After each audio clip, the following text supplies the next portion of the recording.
satu buat dokter-dokter yang pertama menangkap bayi-bayi prematur atau merawat bayi-bayi prematur. Apalagi dengan tadi faktor resiko berat badan di bawah 1.500 atau di bawah 34 minggu atau di atas batasan tadi itu dengan faktor resiko yang telah saya sebutkan di awal, tolong selalu diingat untuk mengirim atau mengkonsulkan ke mata.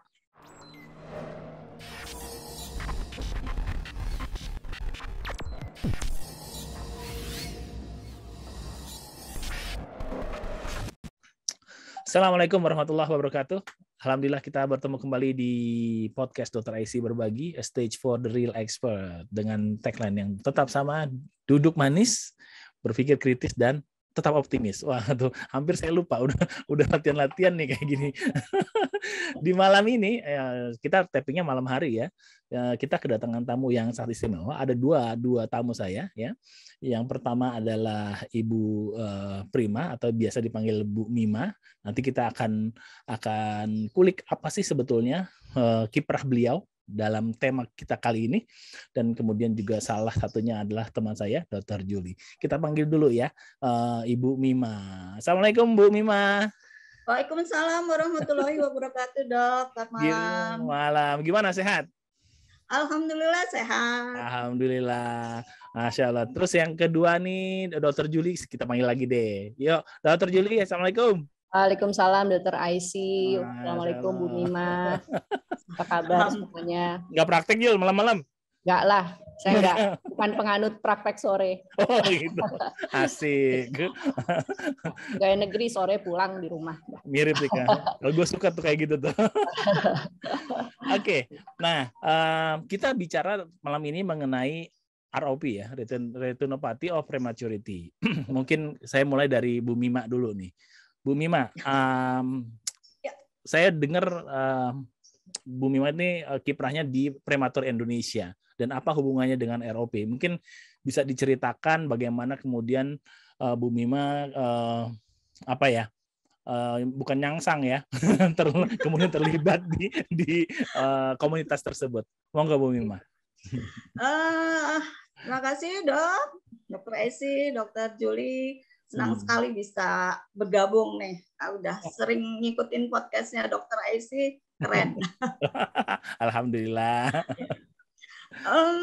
Keterlibatan saya di Prematur Indonesia karena pengalaman saya memiliki anak prematur dan bergabung dengan di founder di Prematur Indonesia ada Dr. Agung dan Dr. Ning. Akhirnya kita dari tahun 2015 membentuk komunitas Prematur Indonesia.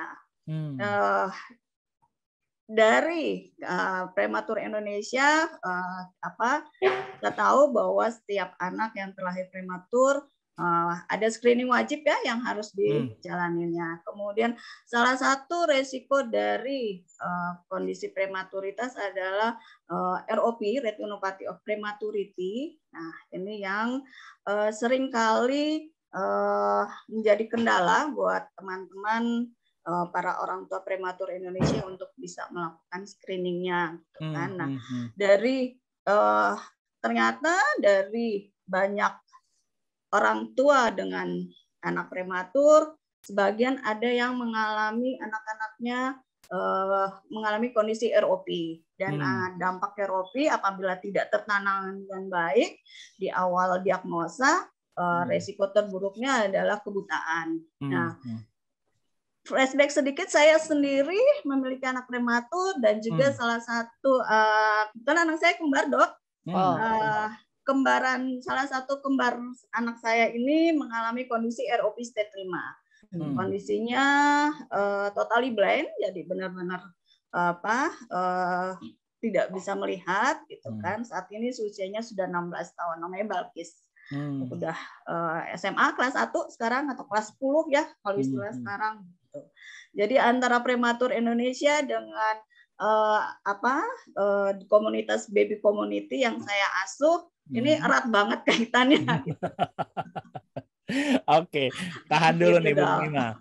Saya beralih ke Dr. Julie. Jul, ROP, mungkin awam juga mungkin dokter-dokter umum mau tahu apa sih sebetulnya Retinopathy of Prematurity itu? Ya. Ya, makasih Dr. Aisy.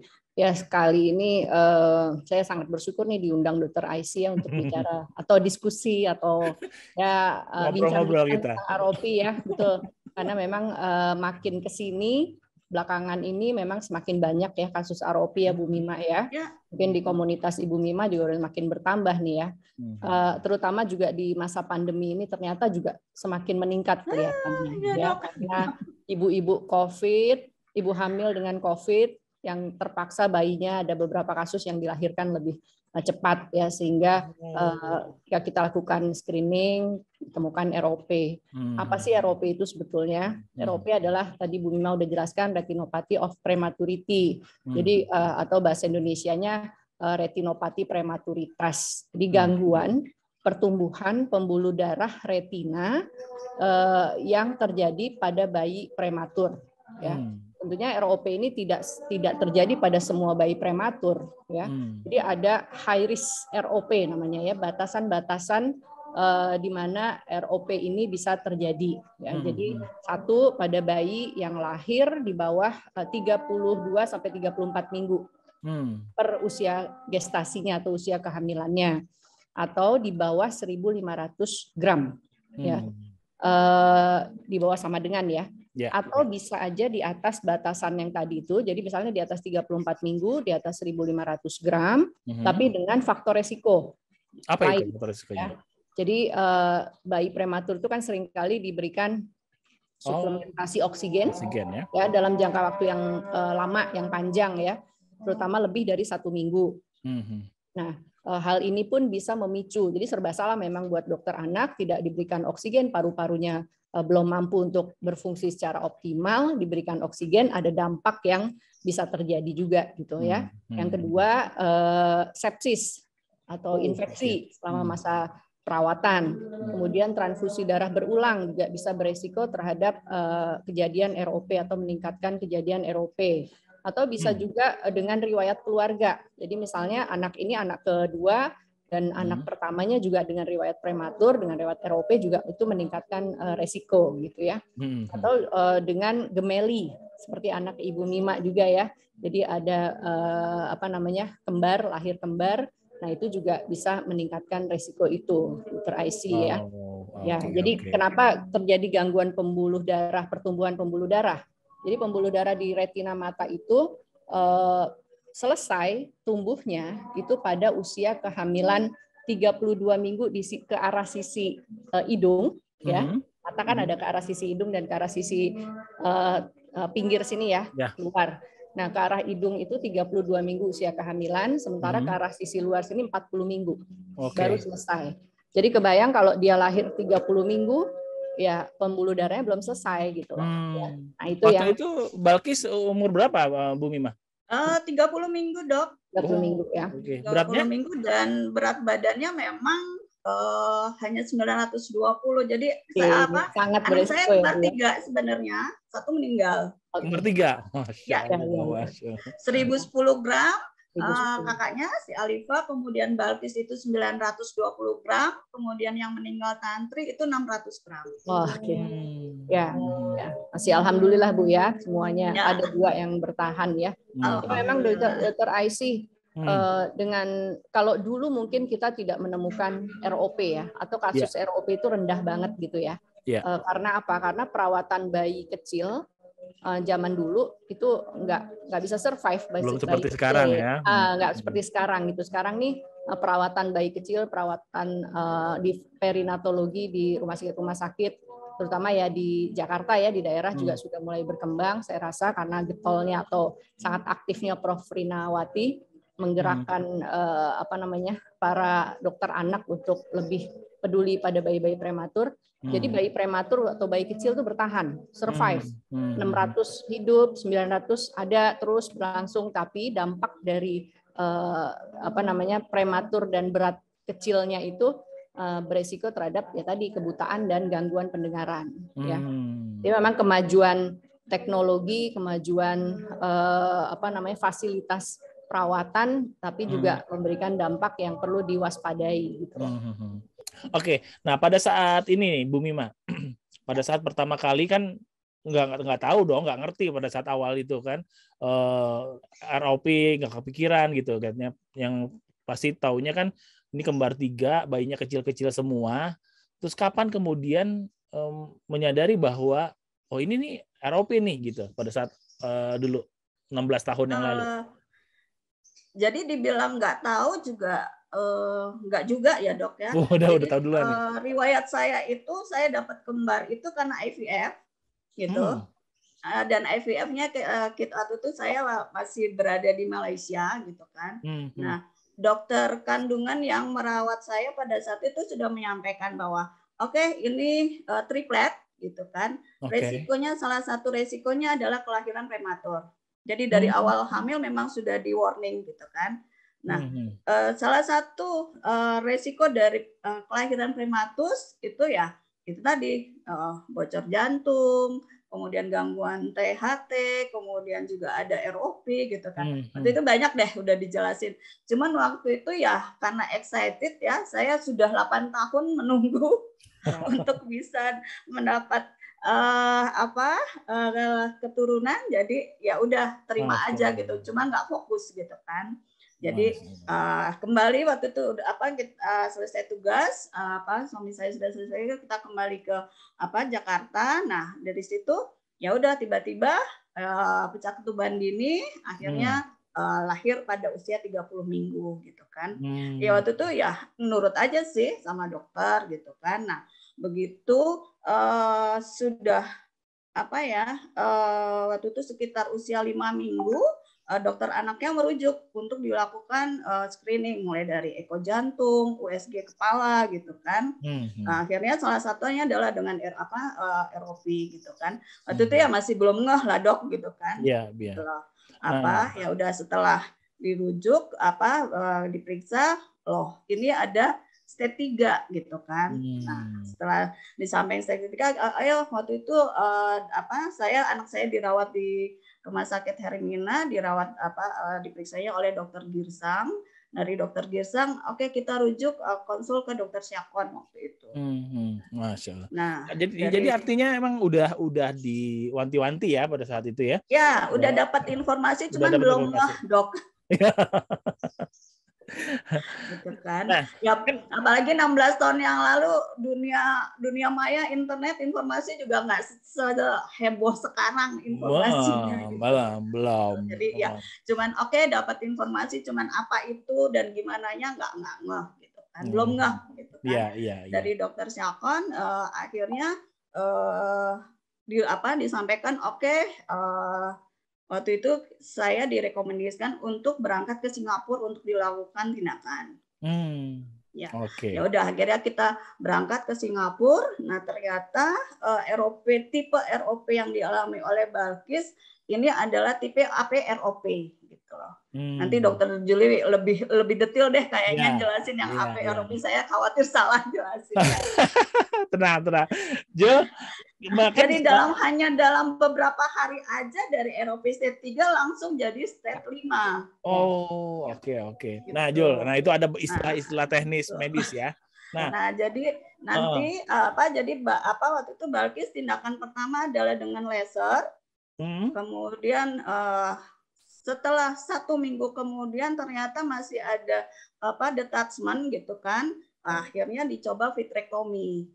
Nah, ternyata setelah vitrektomi evaluasi kembali ternyata tetap menggulung gitu retinanya gitu. Oke. Ya sudah. Menarik.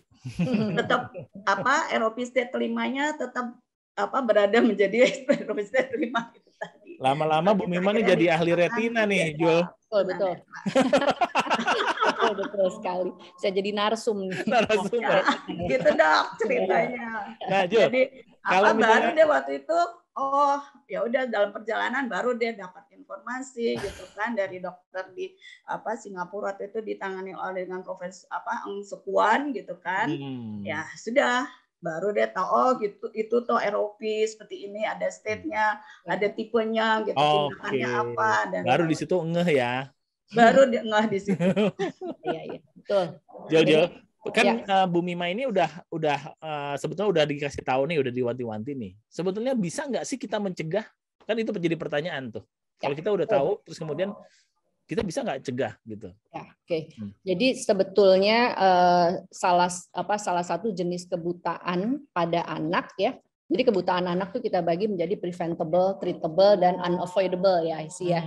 Nah, ROP ini termasuk dalam preventable blindness sebetulnya. Ya, jadi artinya dia bisa dicegah ya. Jadi kalau kita lihat ROP ini berdasarkan stadiumnya atau stage-nya itu ada stage 1 sampai 5. Apa ya, itu? 1 yang teringan, 5 yang terberat. Okay. Ya, 5 itu sampai ablasio retina atau retinanya lepas atau retinal detachment yang seperti dialami oleh Balkis, putrinya Ibu Mima ya. Nah, ada juga satu tipe lain yang disebut sebagai aggressive posterior ROP atau APROP ya. Jadi kadang-kadang dia tidak menjalani tahap atau fase atau stage 1, 2, 3 enggak, dia tiba-tiba langsung jelek gitu ya. Tiba-tiba langsung muncul perdarahan yang luas sampai dengan resiko ablasio retina juga atau retinal detachment juga gitu ya. Nah, jadi artinya kita pada dasarnya adalah harus menangkap lebih awal ya kan? Menangkap lebih dini kapan sih gitu.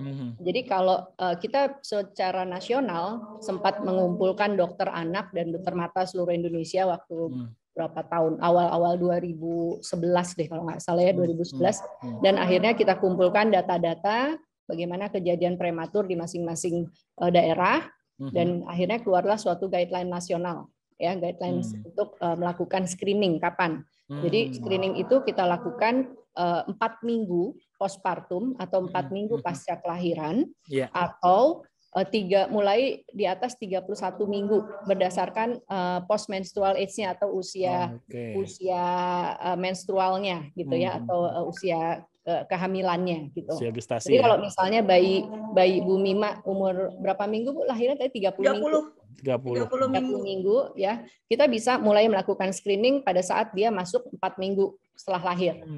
Ya, jadi kita bisa masuk mulai screening di situ.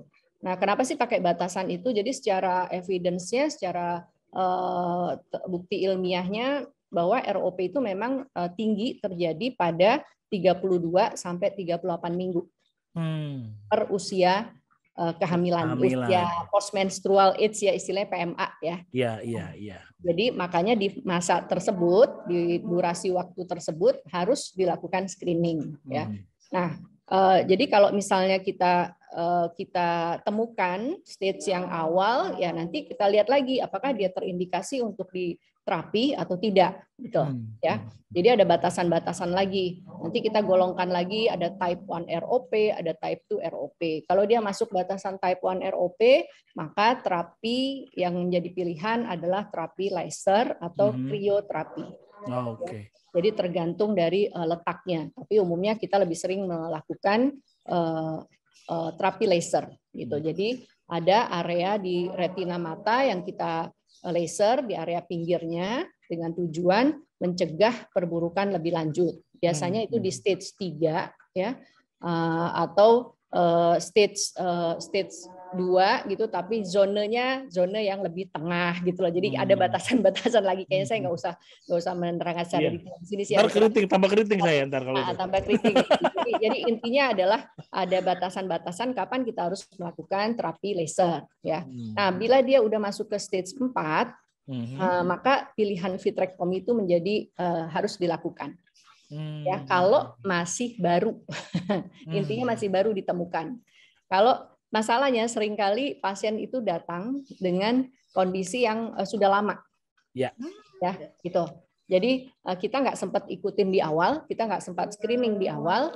Dia datang di usia udah 7 bulan, udah 8 bulan, ya. Terus pada saat kita lakukan pemeriksaan ada stage 4, 4-nya 4B sampai ke 5. Ya itu udah terlalu lama juga. Akhirnya ya nggak bisa dioperasi juga gitu loh ya. Kalaupun kita lakukan operasi ya enggak juga memberikan hasil yang baik gitu. Jadi akhirnya ya sudah harus mengedukasi orang tuanya, menginformasikan bahwa ya prognosisnya buruk gitu. Jadi pada prinsipnya sebetulnya bisa dicegah kebutaan. Ya. Baik. Dan screeningnya itu yang penting. Ini kan sudah cukup cepat lah ya, 5 minggu tuh udah cukup cepat ya kan. Terus kemudian langsung diterapi bahkan ke Singapura gitu ya. Ya karena dulu mungkin dokter-dokter retina di Indonesia belum terlalu sering ketemu dengan kasus ROP, jadi belum ada pengalaman, sehingga Ibu kan tahun berapa ya Bu Mima ya? Berarti tahun 2005 ya. Nah, sementara kayak kita di RSCM sendiri itu sekitar 2006 kita baru mulai rutin melakukan screening ROP gitu. Ya, jadi memang masih belum banyak pengalaman dokter di sini ya. Tapi sekarang sih ahli-ahli retina di kita udah cukup sering melakukan operasi stage 4 atau 5 pada ROP ini. Ya. Pusing juga ya mata ya. Kemarin aku wawancara Lukman ya. Aku bilang, "Man, dulu gue nggak masuk mata, gue pikir gampang Man, karena kalau misalnya belajar mata kanan bisa mata kiri gitu." Tapi ternyata enggak. Mata kecil tapi kita punya 10 divisi IC. 10 divisi ya. Iya. Lukman juga cerita gitu, Masya Allah. Ya. Nah, itu kan yang tadi preventable kalau misalnya tergantung stage-nya atau gimana? Ya, jadi kalau pada dasarnya kalau kita temukan stadium yang awal, ya kan, apakah kita bisa lakukan observasi saja atau kita harus lakukan terapi. Kalau misalnya kita lakukan terapi, berarti kebutaan bisa kita cegah. Iya. Kan pada prinsipnya seperti itu. Meskipun mungkin matanya ada yang rusak gitu retinanya, karena harus kita laser. Karena dampak dari laser itu ya seolah itu kayak dibakar, dimatikan sebagian retina pinggirnya, perifernya istilahnya. Itu tujuannya adalah menyelamatkan area tengah dari pusat penglihatannya, dari matanya, dari retinanya gitu. Karena di tengah itulah yang fungsinya kelihatan di tengah retina itu, di tengah bola mata bagian belakang itu di retina itu ada namanya makula fovea. Itu tempat jatuhnya titik fokus penglihatan. Nah, itu yang kita selamatkan gitu. Iya. Kalau area pinggir ya paling dia dampaknya jadi lebih menyempit sedikit aja, dia punya lapang pandangnya lapang pandangnya. Ya, seperti itu. Menarik. Nah, itu yang tadi pengalaman Bu Mima di mana dari stage 3 langsung stage 5, kenapa itu bisa terjadi? Ya, jadi ada faktor-faktor pemberat ya, faktor-faktor yang memicu juga. Bisa itu suatu Ibu Mima bilang tadi agresif posterior ROP, atau bisa juga sebetulnya dia berjalan dari stage ke stage atau dari satu stadium ke stadium berikutnya yang dipicu atau dipercepat oleh kondisi sesak berulang mungkin, atau adanya RDS, respiratory distress syndrome. Jadi ada sesak pada bayi yang berulang, kadang-kadang bayi prematur itu suka lupa nafas, sehingga perlu lagi diberikan oksigen lagi gitu loh ya. Jadi bolak-balik dia diberikan suplementasi oksigen. Atau Prof Rina nih selalu menekankan nutrisi pada bayi prematur. Nah, ini nutrisinya mungkin kurang bagus gitu ya. Jadi artinya asupan ke bayinya kurang, kenaikan berat badannya kurang, juga itu memperlambat pemulihan atau memperlambat pertumbuhan pembuluh darahnya, atau bahkan mungkin memicu ke perburukan gitu. Atau tiba-tiba bayi ini anemi, kan seringkali prematur anemi ya isi ya. Nah, itu ditransfusi lagi secara berulang. Nah, itu hal-hal yang faktor resiko lain yang memicu cepatnya perburukan ROP. Dan kita kan kalau di RSCM sendiri ya secara berkala kan kita lakukan follow up atau screening secara terus-menerus sesuai dengan temuan pada saat pertama kali kita temukan ROP di stadium berapa, ya kita rencanakan masing-masing bayi bisa beda-beda gitu loh follow up-nya ya. Dan kan kita terus ikuti sampai dia retinanya, pembuluh darahnya matur atau matang. Tadi tadi Juli bilang kan retinopati of prematurity itu biasanya terjadi di kehamilan 32 sampai usia gestasi ya. ROP-nya betul. 32 sampai 38 minggu ya. Ya. Berarti kalau misalnya kita 4 minggu, artinya misalnya dari 30 terus kemudian 4 minggu itu kita nggak temukan kelainan, kita terus secara berkala sampai 38 minggu. Sampai 42 44 minggu. Ya. Kita akan terus follow up sampai 42 sampai atau kadang sampai 45. Jadi tergantung temuan yang ada saat itu aja. Oke. Sampai kita yakin bahwa pembuluh darah itu sudah betul-betul sampai ke perifer, sudah sampai ke pinggir gitu, ya. Dan pemeriksaan nggak berhenti di situ. Jadi kita minta orang tua untuk mengamati perkembangan fungsi penglihatan selanjutnya, Kemudian nanti dalam 6 bulan akan kita lakukan pemeriksaan lain ya untuk menilai resiko-resiko kelainan refraksi, mata juling atau strabismus ya atau kelainan lainnya gitu.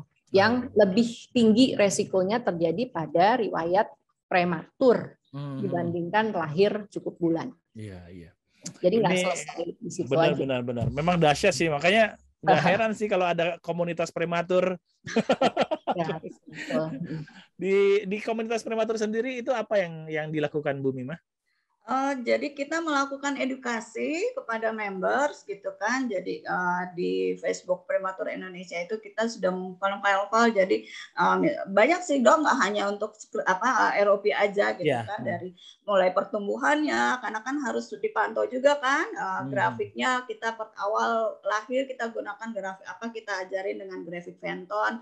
Setelah 50 minggu pindah ke kurva KMS yang di buku Kia itu. Kemudian untuk tahapan perkembangannya juga kita patokannya dengan tabel KPSP gitu kan. Terus juga saran screening mulainya nggak hanya ROP aja, karena kan ada eko jantung, USG kepala, screening THT itu juga kita sampaikan kepada members gitu. Kemudian pasca lolos pun kita juga sarankan, tadi juga Dokter Juli juga sampaikan bahwa lolos dari ROP tetap ada pemeriksaan lanjutan, itu juga kita sarankan. Kemudian resiko-resiko lain dari prematuritas seperti misalnya kondisi cerebral palsy, hasil dari USG kepala yang akhirnya mengarah ke diagnosa cerebral palsy juga kita salah satu yang kita informasikan juga kepada members di komunitas prematur Indonesia. Wow. Ya. Anggotanya udah dari mana aja nih Bu Mima? Anggotanya alhamdulillah dari seluruh Indonesia sudah. Mantap. Ya bagus Bu. Tuh kalau misalnya panggil Dokter Juli langsung itu pada online semua itu. Reuni. Oke, memang banyak banget ya masalah yang dihadapi pada saat dari bayi prematur ini ya. Betul. Ya. Nah, tadi Dokter Juli bilang beberapa modalitas terapi, ada yang laser, ada vitrectomy gitu. Mungkin bisa dijelaskan lebih lanjut, Jul, untuk awam nih apa sih yang tersebut itu? Ya, jadi modalitas terapi jika memang diperlukan ya, jika memenuhi indikasi laser ya. Jadi kita harus tahu dulu dasarnya kenapa sampai terjadi ROP itu dulu ya. Jadi kenapa kita sampai harus melakukan laser gitu. Jadi secara istilahnya patogenesisnya ya, ROP ini terjadi karena satu tadi retina mata belum mendapat asupan oksigen atau karena belum asupan oksigen yang cukup ya. Karena apa? Karena pembuluh darahnya belum sampai ke perifer, belum sampai ke pinggir gitu. Jadi ada area retina yang masih kosong. Oke. Tapi sementara retina tersebut juga membutuhkan gitu loh ya. Nah, kondisi secara umumnya bayi prematur itu dia masih punya pembuluh darah kan alus-alus kecil ya, masih imatur gitu ya. Nah, ditambah lagi mungkin dia dapat asupan oksigen. Ya kita masih ingat kalau udah jaringan pembuluh darah yang masih kecil, kemudian dapat oksigen, apalagi misalnya dengan konsentrasi yang tinggi, maka akan terjadi apa? Vasokonstriksi kan? Ya, vasokonstriksi, akhirnya vasoobliterasi lah ya. Ini mungkin untuk sebagian yang dokter lihat nanti. Jadi akhirnya pembuluh darah yang kecil itu berhenti, benar-benar sumbat gitu loh ya. Ujung-ujungnya apa? Retina yang bagian ujung dari pembuluh darah tadi akhirnya betul-betul dia kekurangan oksigen. Ya. Nah, dalam kondisi hipoksia tersebut keluar zat-zat yang namanya VEGF. Ya. Nah, VEGF ini fungsinya adalah merangsang pertumbuhan pembuluh darah baru. Suatu yang harusnya normal terjadi, tetapi pada kondisi ROP, kondisi prematur, dia tumbuh pembuluh darah barunya cuman rapuh gitu loh. Gampang berdarah. Gampang pecah dan gampang berdarah. Akhirnya muncullah itu ROP dengan mulai dari stadium 1, 2, 3 gitu sampai 5 ya. Jadi kenapa dia bisa sampai muncul ke 4, ke 5 sampai retinal detachment? Karena perdarahan ini ternyata meluas sampai ke badan kacanya, sampai ke vitreous body-nya. Terus dia berujung pada terbentuknya jaringan-jaringan ikat di dalam bola mata yang kemudian menarik-narik retina yang udah nempel. Ya, jadi akhirnya bisa menyebabkan retina yang udah bagus, udah nempel, ikut ketarik gitu. Ya, akhirnya buta ya. Nah, jadi fungsi laser di sini adalah kita mematikan sekaligus retina yang avaskuler istilah yang belum ada pembuluh darahnya. Ya, jadi kita matikan sekaligus. Jadi dia sama sekali kita bikin infark, kita bikin tidak butuh oksigen sama sekali di situ. Sehingga asupan oksigen yang sampai ke mata ini sangat butuh oksigen cukup tinggi IC, ya, karena dia bagian sarafnya banyak di situ, ya. Nah, oksigennya itu akhirnya kita arahkan untuk mencukupi area retina yang sedang berkembang cukup baik, yang baiknya gitu. Nah, yang belum tumbuh, pembuluh darahnya mendingan kita korbanin lah istilahnya. Korbanin aja. Ya, gitu ya. Jadi makanya kita lakukan laser gitu. Tapi pada beberapa kondisi seperti misalnya bayi Ibu Mima agresif posterior ROP ya. Jadi jika kita tidak memungkinkan melakukan laser karena laser itu dibutuhkan apa? Pupil matanya harus lebar, medianya harus jernih, baru kita bisa laser.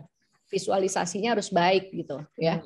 Nah, pada kondisi-kondisi di mana perdarahan itu cukup masif sampai ke vitreus, ya, disertai lagi dengan pupil yang nggak bisa lebar karena apa? Saking hipoksianya bola mata, kekurangan oksigennya bola mata ini tumbuh pembuluh-pembuluh darah baru yang sangat aktif, neovaskularisasi istilahnya, itu sampai anterior sampai ke iris, ya. Nah, jadi istilahnya ada rubiosis iridis. Nah, dengan rubiosis iridis itu pupil mata nggak bisa lebar. Ya, sehingga kita nggak bisa laser juga, ditambah medianya keruh. Makanya kita berikan obat suntik intravitreal atau dimasukin ke dalam bola mata, namanya anti VEGF. Nah, anti VEGF itu fungsinya untuk menekan VEGF yang tadi muncul karena kondisi hipoksia yang ada gitu. Ya. Nah, jadi itu dasar pengobatannya sebetulnya. Kemudian bila kondisinya memang sudah lanjut, masuk stadium 4 atau 5, kan tadi udah banyak tuh traksi-traksi atau tarikan-tarikan di dalam bola mata ya, karena jaringan-jaringan ikat yang terbentuk bekas-bekas perdarahan. Nah, itu kita putuskan lah istilahnya ya. Jadi potensi untuk tarikan-tarikan itu kita bersihin dengan vitrektomi tadi ya. Jadi ada proses operasi masuk dalam bola mata, kita hilangkan kekeruhan badan kacanya, perdarahannya, kemudian kita hilangkan, kita bersihkan sekaligus vitreusnya yang dianggap banyak VEGF. Ya, jadi itu kita bersihkan, kita ganti nanti dengan bisa udara, bisa cairan, bisa silikon di dalam bola matanya yang fungsinya untuk menekan retinanya agar mendekati dinding bola mata kembali. Ya, secara optimal, secara maksimal sampai nempel lagi seperti normal nggak bisa. Tapi minimal dia menempel. Jadi kalau operasi vitrektomi itu ada sukses anatomi sama sukses fungsi. Sukses fungsi. Ya, sukses anatomi mungkin bisa terjadi, tapi nggak 100% juga. Tapi sukses fungsi belum tentu, gitu ya. Tapi minimal kita berupaya untuk melakukan itu, gitu loh. Ya. Jadi itu mungkin mudah-mudahan bisa jelas. Kan kalau prematur kan udah bayi ya, kecil ya, terus kemudian prematur tambah kecil, terus di mata lagi gitu ya kan, kecil juga. Nah, lu melakukan operasi di situ pada usia berapa paling cepat bisa dilakukan? Nggak pandang usia. Oh gitu. Itu ada tindakan operasi. Wow, gitu. Ya, jadi kalau zaman dulu mungkin tunggu ya beratnya sekian, umur sekian, ya kan. Kalau sekarang kan udah enggak. Jadi bayi-bayi kecil pun kalau memang sudah terindikasi untuk dilakukan tindakan ya harus dilakukan gitu. Jadi enggak lihat dia punya berat berapa, dia punya usia berapa gitu loh, enggak. Iya. Kecil sih IC, terus terang aja. Kenapa? Dan yang melakukan vitrektomi bukan saya ya, jadi ada ahli retina lagi. Kalau gitu. Saya sebagai pediatric ophthalmologist itu sampai batasan melakukan laser dan penyuntikan ya, sama screening. Gitu. Pantesan jadi 10 divisi ya. Bentar. ya kerjasama lah berbagai divisi. Ya betul. Bu Mima, ada yang mau ditanyain nggak ke Dr. Julie? Monggo. Banyak sih. Silakan Bu. Gini, Jadi tadi saya menarik nih dari Dokter Julie nih, tadi dengan vitrektomi ada apa tadi, keberhasilan anatomi dan keberhasilan fungsi. Jadi anatomi bisa berhasil apa misalnya tadi dihilangkan yang apa pembuluh darah yang liar, kemudian ada penambahan cairan apa bahkan mungkin apakah sekral bakal itu termasuk yang tadi yang disebutkan oleh apa Dokter Julie ya, karena berarti suatu vitrek itu sekaligus dipasang sekral bakal gitu kan. Betul. Nah, ya. Kemudian berarti walaupun ini belum tentu juga ada apa keberhasilan fungsi ya Dok, tapi kalau ada apa keberhasilan fungsi berarti menjamin apa keberhasilan anatomi dari tindakan vitrek tadi ya. Ya, betul. Jadi satu dulu yang scleral buckle ya Bu ya. Jadi tadi kan kalau vitrektomi itu kita masuk dalam bola mata. Ya. Jadi kita bersihkan isi bola matanya itu artinya vitreusnya kita bersihkan, badan kacanya kita bersihkan, terus potensi-potensi yang menyebabkan tarikan-tarikan pada retina mata itu kita lepaskan ya. Nah, kemudian kita dorong, seolah-olah kita dorong retina yang tadinya udah naik ke atas ini lebih mendekati ke dinding bola matanya lagi gitu ya. Nah, kadang-kadang diperlukan tambahan diikat dari luar, dikasih ikat pinggang bola matanya. Ya. Jadi dibakel istilahnya. Jadi kita pasangkan ikat pinggang dari luar yang bahannya berupa silikon juga, itu membuat bola mata ini jadi nggak bulat utuh lagi, jadi lebih apa ya istilahnya diameternya menjadi lebih pendek gitu, sehingga potensi tarikan-tarikan dikurangin. Jadi potensi untuk lepas karena dimensi bola matanya yang teregang lebar misalnya itu kita kurangi, jadi lebih longgar lah gitu ya. Itu satu. Kemudian tadi apa ya, sukses fungsi belum tentu ya, sukses anatomi bisa terjadi. Jadi prinsipnya operasi retina ya pada bayi prematur ataupun kasus retina lain sebetulnya adalah bukan mengembalikan ke fungsi sebelumnya untuk fungsi penglihatan, tetapi mempertahankan apa yang ada, jangan lebih jelek.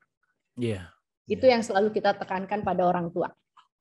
Ya, karena jangan sampai nanti begitu habis operasi, terus orang tuanya bilang, loh kok masih begini juga sih dok melihatnya, gitu ya. Jadi prinsipnya adalah kita nggak mau ini lebih jelek. Karena kalau misalnya sampai tidak terjadi sukses anatomi, ini detachment-nya akan terus terjadi sampai akhirnya detach total, lepas total retinanya dan terlihat dari luar sebagai suatu manik mata putih atau yang disebut sebagai leukokoria.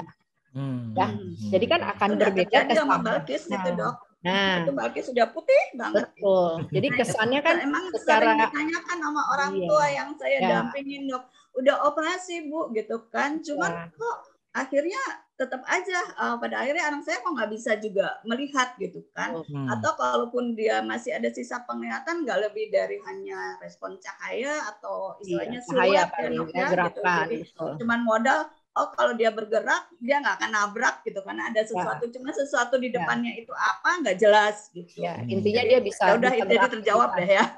Iya. Ya, jadi maksudnya sebetulnya secara psikologis pun bagi si pasien ataupun orang tua lah. Kalau pasien mungkin belum mengerti ya, masih kecil. Di orang tua paling nggak putih gitu loh matanya. Ya, atau minimal dia punya penglihatan semeter, 2 meter itu udah alhamdulillah banget lah buat bayi-bayi dengan ROP yang stage lanjut gitu. Ya. Jadi itu yang selalu kita tekankan pada orang tua, jangan berharap dia bakal balik atau akan berkembang kemudian jadi seperti retina-retina normal lainnya, nggak bisa gitu loh ya. Tapi paling nggak jangan lebih jelek. Itu dia. Jadi paling nggak secara kosmetik penampilan bola matanya masih cakep lah ya dok ya gitu. Masih cakep Bu, betul. Karena gini, prinsipnya kalau udah retinal detachment, seolah-olah volume mata tuh jadi berkurang. Mata nggak akan bertumbuh. Ya. Sementara muka ya dok ya. Sebetulnya dia ya agak-agak petisis dikit, tapi sebetulnya mungkin nggak petisis Bu, tapi nggak tumbuh. Muka membesar karena pertumbuhan, rongga mata membesar, tapi bola mata nggak bertumbuh. Nah itu dialamin Balkis, tapi dok cuma satu gitu loh.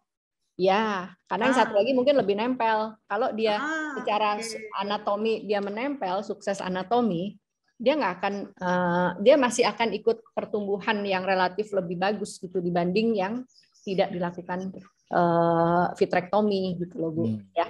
Jadi karena badannya membesar, seiring mukanya dengan umur, membesar, harusnya ikut membesar ya dok ya. Cuman ikut. karena kondisinya ini jelek, ya udah dia tetap berarti seukuran dengan pada saat dia kira-kira begitu. Kira-kira bayi atau pada saat terakhir kondisi terakhirnya pasca operasi itu tadi ya dok ya.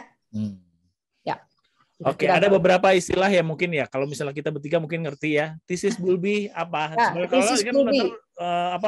Audiensnya kan Bu Ima nih udah tinggal ya. akan jadi dokter ini nih sih, dokter retina. Benar.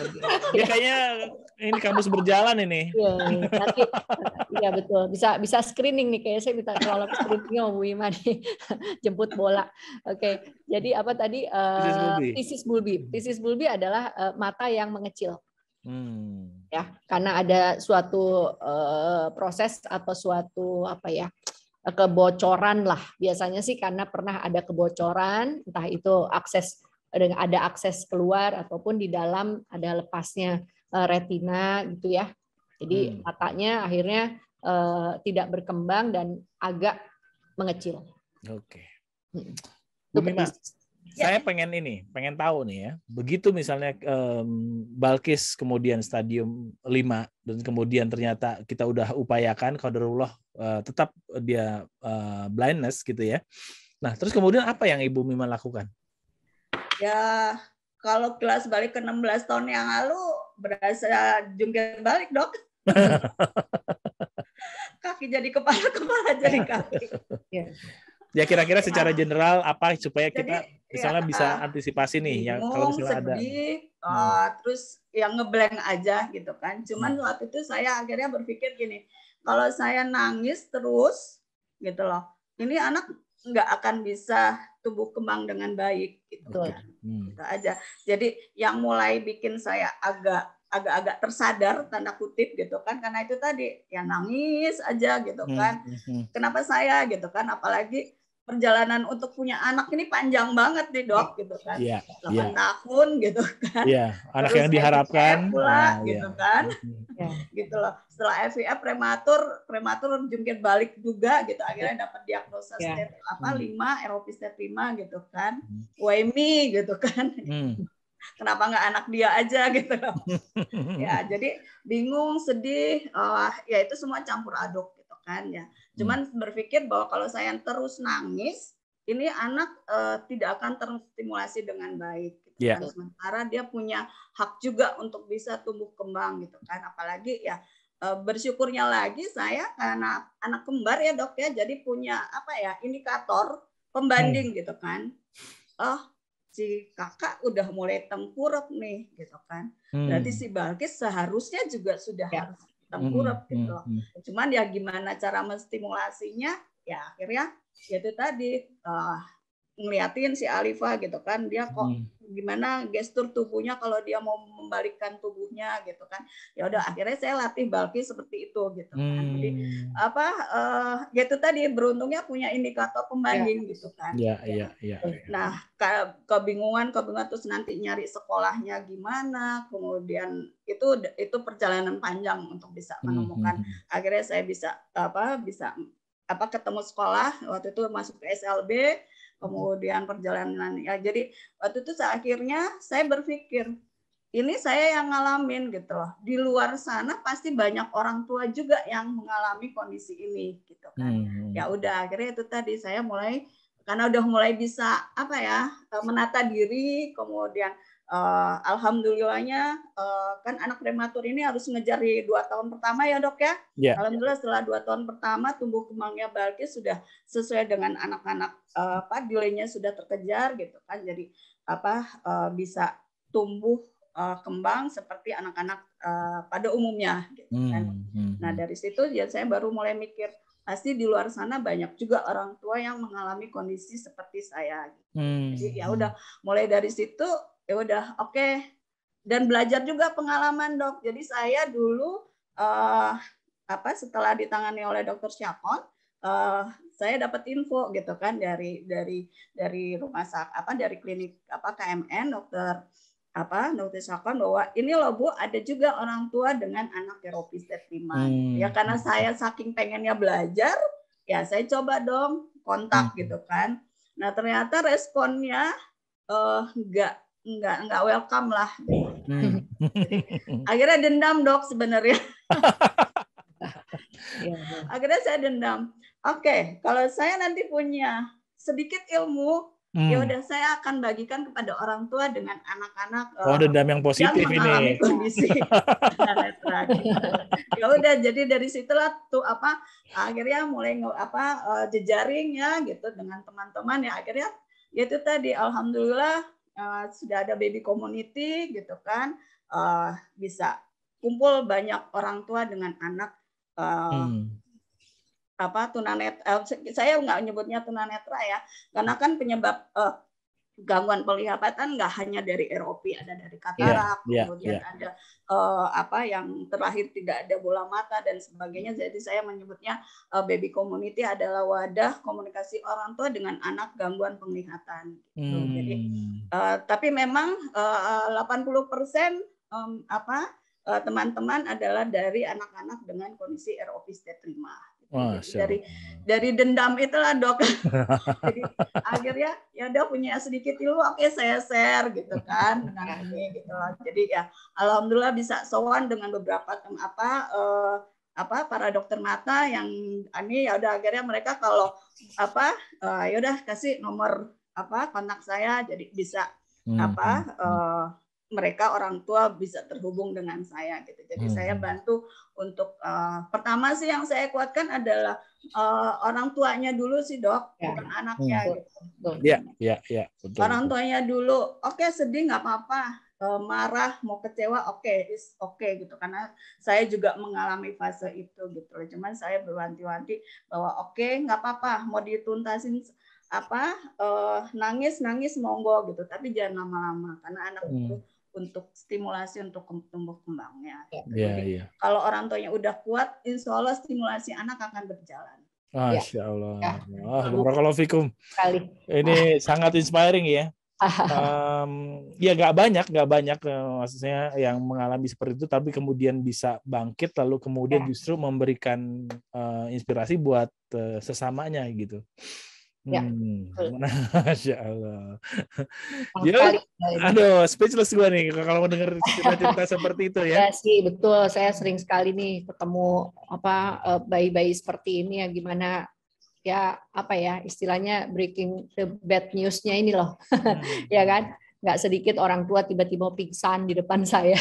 Terus itu menangis. Wah, udah deh. Apa-apa Dok, nanti kasih aja nomor kontak saya. Ya, serba salah ya. Maksudnya kita sebagai dokter pun harus menginfokan apa adanya.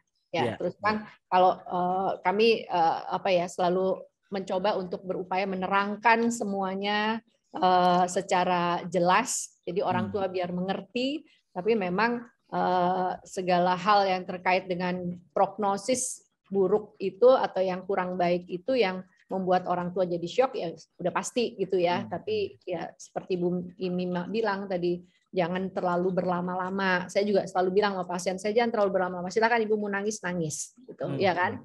Memang kondisinya seperti ini. Tapi kita kembali lagi ke atas. Allah adil kok, insya Allah. Ada satu kekurangan di mata, tapi pasti akan diberikan kelebihan di bagian lainnya ya Bu. Ini Maya. Setuju. Dan ini ada hadisnya, kalau misalnya Allah itu menghendaki kebaikan buat hambanya, maka Allah akan segerakan ujiannya di dunia. Jadi orang-orang yang special condition seperti Balkis atau banyaklah yang, karena saya juga kan di bidang kanker kan banyak sekali cerita-cerita seperti itu sebetulnya memang dikehendaki kebaikan sebetulnya bagi sama Allah ya. Cuman kita sadar apa enggak gitu seperti itu. Nah, begitu kita punya insight seperti itu, insya Allah itu akan jadi amal jariah buat kita nantinya. Dan itu yang terpenting kan. Wah, jadi ceramah. Jangan nih Pak Ustadz IC. Jadi Ustadz Bumi Mas sekarang. Betul. Apa mengisi jiwa juga Dok. gitu. Iya. Di komunitas prematur Indonesia kami setiap tahun mengumpulkan data juga itu dari tahun yang anak-anak yang terdata oleh kami ya, karena kami sadar bahwa sebenarnya dari data di luar itu lebih banyak lagi gitu kan. Dari tahun 2015 itu ada 157 anak. Tahun 2006 aku sambil nyontek nih. Tahun 2016 itu ada 163 anak, tahun 2017 ada 106 anak, kemudian tahun 2018 103 anak, tahun 2009 97 anak. Ini karena mungkin pandemi jadi banyak yang nggak terdata oleh kami. Tahun 2020 102 anak. Kemudian hingga per hari ini, tadi pagi saya baru dapat ketambahan dari pasiennya dokter ini di KNM. Di KMN itu total dari 1 Januari 2021 hingga hari ini sudah ada 56 data anak dengan kebutaan karena ROP step. Iya, cukup besar juga ya. Besar, betul. Ya. Iya. Jadi memang sedihnya itu terus terang aja ya, kita di Jakarta nih. Ya. RSCM kan memang jadi pusat rujukan ya untuk rumah sakit pemerintah, KMN juga untuk rumah sakit swastanya ya, dan beberapa senter mata lain ya. Ternyata kasus ROP stage yang lanjut atau stadium yang lanjut ini masih cukup tinggi gitu ya. Jadi artinya ya kita mesti dari sisi dua bagian nih, dari anak ataupun dari mata, memang harus sama-sama juga untuk memperbaiki membuat rencana-rencana ke depan gitu ya, Dokter Aisy ya, untuk melakukan screening pada bayi-bayi prematur, sehingga apabila memang susahnya nih, belum semua rumah sakit di Jakarta lah kita bicara ya, itu mempunyai kemampuan untuk melakukan screening. Itu jadi permasalahan banyak teman-teman yang dari daerah gitu kan. Ya, apalagi di daerah ya Bu ya. Jadi memang sekarang kita dari keseminatan juga ya, keseminatan dokter PO itu sedang coba mengaktifkan gitu ya untuk melakukan screening gitu. Itu penting soalnya ya. Karena kemampuan untuk melakukan itu belum merata di semua rumah sakit. Alatnya juga dok. Alatnya juga indirectnya belum semua rumah sakit punya indirect ophthalmoscope itu nggak murah, memang relatif mahal. Tapi ya kalau memang rumah sakit tersebut udah cukup banyak merawat pasien-pasien prematur, ya harusnya udah punya gitu. Karena sekarang kayaknya tidak ada yang tidak mungkin lah, semua bisa diadakan gitu ya. Yang masih terjangkau lah harganya, nggak terlalu mahal sekali juga enggak gitu. Nah, jadi ya di mata sendiri programnya adalah kita ingin melakukan workshop atau pelatihan untuk dokter mata untuk melakukan screening pemeriksaan pada bayi prematur ya, yang bayi kecil, karena nggak semua dokter mata berani gitu IC ya, karena juga kecil bayinya, terus juga karena nggak terbiasa, jadi akhirnya ya daripada mereka nggak periksa, mereka kirim, itu kan lebih bagus sih sebetulnya ya, daripada menunda-nunda tidak dilakukan pemeriksaan dari awal, akhirnya datang dengan stadium lanjut gitu. Mungkin masalah buat dokter anak juga sebenarnya serba salah gitu ya, serba salahnya adalah bayi ini belum bisa dibawa atau belum transportable lah istilahnya ya, untuk dikirim ke rumah sakit yang ada dokter matanya, karena kondisinya yang belum bagus gitu. Yang penting bayi ini hidup dulu gitu. Kadang-kadang mungkin ada hal seperti itu yang mesti dilakukan gitu ya. Jadi begitu dia udah transportable, dia udah bisa dilakukan pemeriksaan, udah lanjut gitulah ya. Sekarang sebenarnya kalau RSCM sendiri sudah mulai melakukan sistem jemput bola ya, dan mungkin ada rumah sakit swasta juga yang melakukan sistem jemput bola. Jadi kita punya alat mobile screening ya untuk cek ROP ya dok ya. Jadi kita jemput ke rumah sakit kita lakukan screening kalau mereka ada bayi-bayi yang high risk ROP tadi. Setidaknya kita menangkap lebih awal. Tapi kan masalahnya kalau cuman yang bergerak 1-2 rumah sakit aja juga nggak bisa cover itu gitu. Jadi memang mesti jadi program pemerintah nih kayaknya gitu. Iya, dan masalah klasik kan rasio dokter sama pasien ya. Di seluruh bidang sangat-sangat jomplang rasio dokter sama penduduk ya. Jadi kita masih banyak dokter-dokter sih. Dan herannya saya tahu udah dokter ASI nih, kenapa makin banyak prematur? Nanti sama perinatolog. Hanya mau objin ya mestinya. Nanti diskusinya sama Dokter Agung, Dok, dari Prematur Indonesia. Iya. Oke. Jo, di bulan Oktober ini ada kaitannya dengan ROP? Bulan Oktober adalah World Sight Day. World Sight Day. Ya, programnya sedunia. Iya, Hari Penglihatan Sedunia. Ya, jadi ya mungkin mudah-mudahan ini jadi satu yang kita bisa angkat juga gitu. Iya. Jadi menarik bahwa ini salah satu kunci juga ya untuk mengurangi kebutaan ya pada bayi-bayi prematur nih. Rujukan dari dokter anak sih ke dokter mata gitu. Jadi lebih aktif lagi dokter anak untuk bisa merujuk ke dokter mata gitu. Jadi begitu usia prematur, terakhir prematur ya bisa disarankan untuk memastikan untuk screening di dokter mata. Tuh, catat ya dokter anak ya. Gue dokter anak. Lewat dokter IC ya. Lewat dokter IC, Dok. Titip ini. Iya. Masukannya buat dokter matanya apa? Salam buat dokter anak. Iya. Jangan ragu merujuk bayi prematur untuk ke konsul ke dokter Juli. Spesifik ya dokter Juli. Juli ya Bu, di RSCM. Oke, terima kasih. Oke, ini nggak kerasa kita udah 1 jam loh. Aduh, kalau kita terus ini udah dalam banget nih obrolan kita, karena ternyata kan biasanya kita bertiga, saya bertiga ya, satu pendamping dari awam biasanya. Nah, kalau sekarang kan yang pendampingnya Bu Mima nih, yang sama-sama jadi narasumber sebetulnya. Gitu. Sangat paham ya. Sangat paham gitu. Jadi obrolannya jadi dalam banget. 17 tahun IC. Iya. Saya pemancing aja. Oke, mungkin terakhir pesan kali ya untuk buat awam sama buat ibu-ibu atau orang tua mungkin yang anaknya juga menderita ROP. Silakan dari Bu Mima dulu. Kalau misalnya ada yang perlu disampaikan atau yang bisa dibantu dari mereka-mereka yang mengalami kesulitan yang sama. Buat teman-teman, para orang tua dengan yang sudah punya informasi pentingnya screening, monggo segera screening.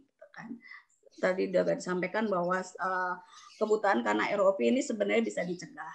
Jadi dengan screening dan tindakan yang tepat di waktu yang tepat, insya Allah bisa teratasi.